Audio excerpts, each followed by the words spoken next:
सावित्रीबाई फूले को भारत की पहली महिला शिक्षिका, समाज सुधारक और कवयित्री कहा जाता है।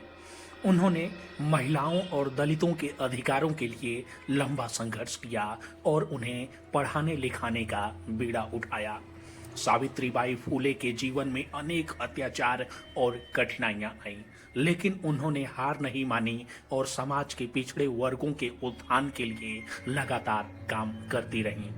सावित्रीबाई फूले को सामाजिक विरोध और बहिष्कार का सामना करना पड़ा।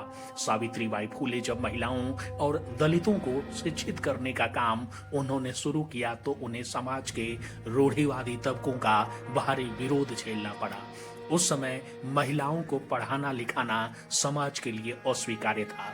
उन्हें और उनके पति ज्योतिराव फूले को समाज से बहिष्कृत कर दिया गया।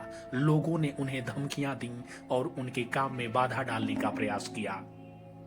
सावित्रीबाई फूले को स्कूल जाते समय रास्ते में लोगों द्वारा गालियां दी जाती थीं और कई बार उन पर पत्थर और यहां तक कि गोबर भी फेंके गए।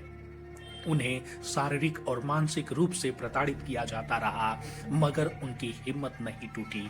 वह अपने साथ एक अलग साड़ी लेकर जाती थी ताकि जब वह स्कूल पहुंचे तो उसे बदल लें। सावित्रीबाई फूले के परिवार ने भी उनके काम का विरोध किया। उनके पिता ने उन्हें और उनके पति को घर से निकाल दिया था। इसके बावजूद सावित्रीबाई ने अपने मिशन को जारी रखा और समाज के लिए काम करती रहीं। समाज से बहिष्कृत होने के बाद सावित्रीबाई और ज्योतिराव को आर्थिक संकट का सामना करना पड़ा। उन्हें अपने स्कूल चलाने के लिए धन की बहुत कमी हो गई थी, मगर उन्होंने हार नहीं मानी और अपने स्कूल को चलाने के लिए लगातार संघर्ष किया। उस समय के धार्मिक और सांस्कृतिक नेताओं ने सावित्रीबाई के काम का विरोध किया था। उन्हें लगता था कि महिलाओं और दलितों को शिक्षित करने से समाज में परंपराएं और धार्मिक मान्यताएं खतरे में पड़ जाएंगी। इसलिए उन्होंने सावित्रीबाई के खिलाफ प्रचार किया और लोगों को उनके स्कूल भेजने से रोकते रहे। सावित्रीबाई फूलों ने विधवाओं के पुनर्विवाह और बाल विवाह के खिलाफ भी आवाज उठाई।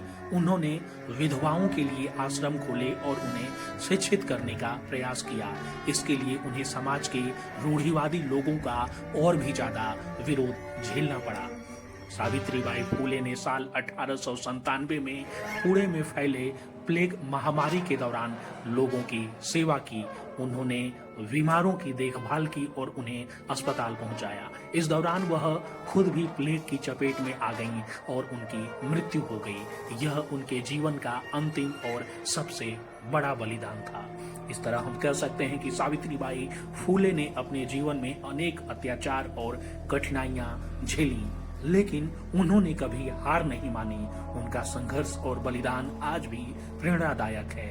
उन्होंने न केवल महिलाओं और दलितों के लिए शिक्षा का मार्ग प्रशस्त किया, बल्कि समाज में समानता और न्याय की बुनियाद रखी। उनका जीवन हमें यह सिखाता है कि सच्चे समाज सुधार के लिए संघर्ष और बलिदान की जरूरत पड़ती है।